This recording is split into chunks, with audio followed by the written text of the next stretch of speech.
আস্তানা ভেঙে দাও, গুড়িয়ে দাও, জুয়ার আস্তানা ভেঙে দাও, গুড়িয়ে দাও, এর বিরুদ্ধে ডাইরেক্ট অ্যাকশন, জুয়ার বিরুদ্ধে যুব সমাজ এক হও, এক হও, মাদকাই করো, লড়াই করো, মাদকের বিরুদ্ধে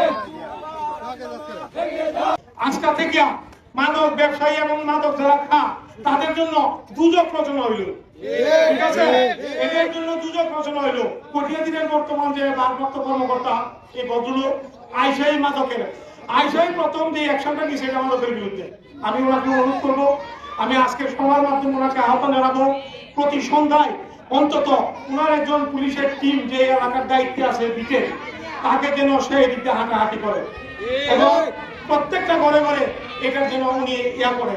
আপনারা আগে কমিটিটা করেন, কমিটিটা নিয়ে আমি আমাদের সবচাইতে সফল আমাদের এমপি সাহেব যিনি নাকি এই 2 মাসের ভিতরে ধন্য হয়ে ঘুরছেন কটিয়াদী থেকে পাখুন্দিয়া প্রতিটা ঘরে ঘরে, যিনি নাকি সংসদে ইতিমধ্যেই কটিয়াদী পাখুন্দিয়াবাসীর জন্য বক্তব্য রেখে আন্দোলন সৃষ্টি করেছেন। আমাদের জালাল ভাইকে আমি নিয়ে আসবো, আমি এখানে নিয়ে আসবো জালাল ভাই। আমাদের প্রত্যেকটা অঞ্চল থেকে মাদক নির্মূলের জন্য উনি অঙ্গীকারবদ্ধ, তারেক রহমানের নির্দেশনা উনি মানছেন। উনি প্রতিটা প্রশাসনের প্রতিটা লোককে উনি প্রথমে মাদকের কথা বলেন যে মাদক নির্মূল করতে হবে।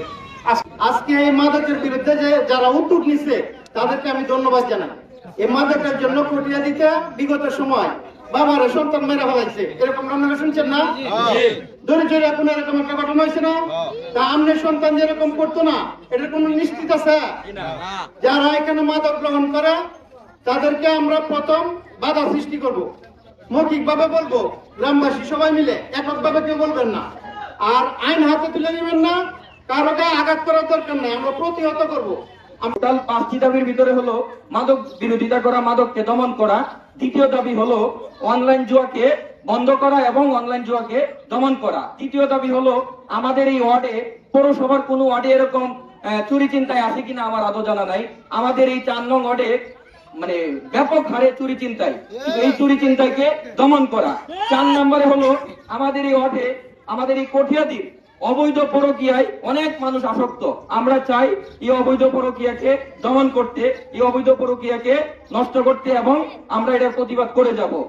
কিছু কথা বলছে যে মাদক জুয়া এসে মাদকটা সেবন করলে টাকা লাগে, প্রতিদিন 300-400 যেমন খাইতে পারে, টাকাটা আসবে কই থেকে? তখন সে কি করে? চুরি করে। একটা ক্রাইম করতে গিয়ে আরেকটা ক্রাইম করে ফেলায়। তো আমাদের এখানে যারা উপস্থিত আছেন, এখানে যারা পরিবারের আত্মীয় স্বজন, যারা আছে 4 নম্বর ওয়ার্ডের সবাই আত্মীয় স্বজন এবং এলাকাবাসী সবাই সবাইকে চিনে, নাম উল্লেখ করার দরকার।